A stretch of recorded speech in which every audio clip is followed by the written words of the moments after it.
Oh yeah. Oh yeah. Nerd alert. I think it's working. It's not working. What if there's more to be seen than meets the eye? Let's think about it.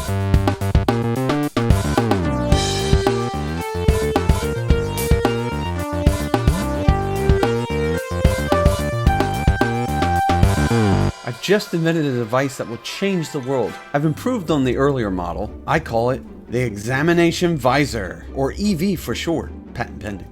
Want to know something? It's as easy as EV. The marketing's a work in progress. Let's try it out.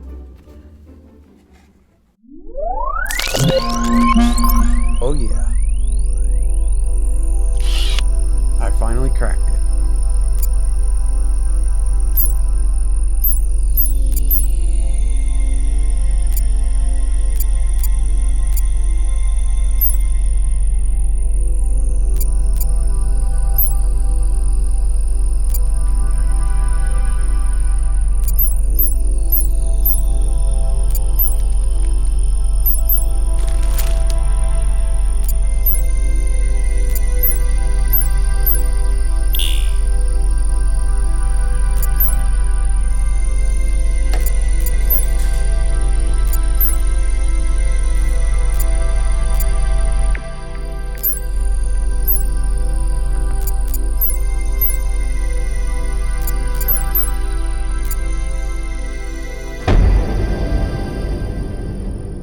Things aren't always as they seem. An old wise man once said, "Your eyes can deceive you, don't trust them." Our culture today relies heavily on science. Things that we can see, observe, and test. Even though we have an appetite for the supernatural, we rarely incorporate it into our daily thinking. What if we could see into the supernatural zone? What would we see?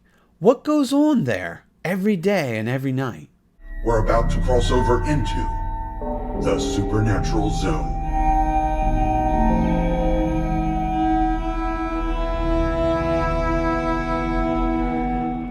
We're given glimpses in Scripture of activity on the other side. The one account that sounds most like this EV device would be found in 2 Kings chapter 6. Syria is making war with Israel, and Elisha the prophet knows things he shouldn't be able to know. This troubles the king of Syria. In 2 Kings 6, verses 12 to 17 we read, And one of his servants said, None, my lord, O king, but Elisha the prophet who is in Israel tells the king of Israel the words that you speak in your bedroom. So he said, Go and see where he is, that I may send and get him. And it was told him, saying, Surely he is in Dothan. Therefore he sent horses and chariots, and a great army there, and they came by night and surrounded the city.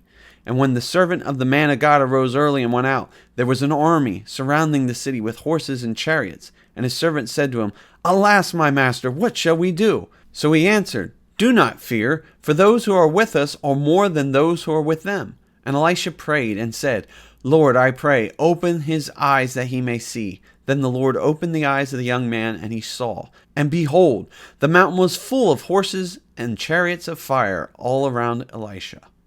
There was spiritual warfare happening here. How many times, unbeknownst to us, are things like this happening? It makes you wonder. In my pilot episode, I asked the question, what in the world is going on? I talked about this present age being ruled by the powers of darkness. Is this not even more relevant today? Ephesians 6 is famous for its passage on spiritual warfare. But verse 12 in particular says, For we do not wrestle against flesh and blood, but against principalities, against powers, against the rulers of the darkness of this age, against spiritual hosts of wickedness in the heavenly places.